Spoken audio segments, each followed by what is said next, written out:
8:15. So pa-out na ako. So yung sinasabi ko sa inyo kaganina na open space, ayan, naging banyo na, di tanggal yan. Next, itong kwarto na sinabi ko kaganina, ayan, kwarto siya. At the same time, pwedeng maging CR. Magdadala ka lang dito ng balde. Ito yung kwarto. Una natin.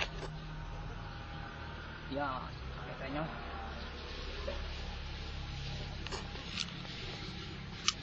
Tapos, ito ang outpost.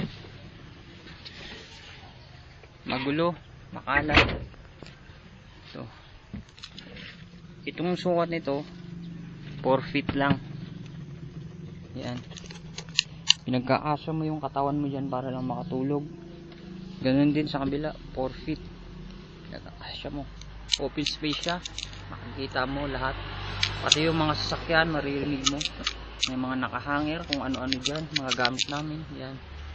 Yung lutuan, yung mga plato namin. Yan. Puan. Binuksan mo yan, madaming sasakyan, mga bisikleta namin. Yung nagsisilbing upuan namin. Nandito yung CR namin. Ito yung sinasabi ko sa inyo CR kaganina, na open space siya. CR na siya, hugasan pa siya. Ito yung bike namin. Ito yung basurahan namin. Ito yung mga tubo na tinanim namin. Makikita nyo kaganina sinabi ko, ito yung banyo. Si Benji kasamahan namin. So makikita nyo realidad ng buhay. Ganun kahirap sa Pilipinas. Hindi natin kukunan kasi sensor yan. Medyo konting kuha lang. Maglaway kayo mga bading.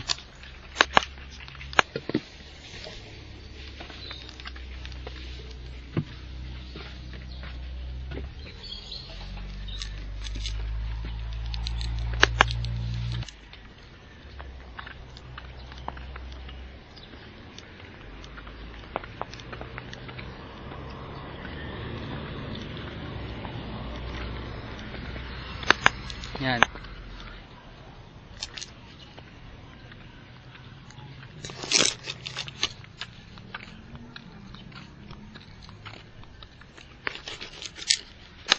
At ito si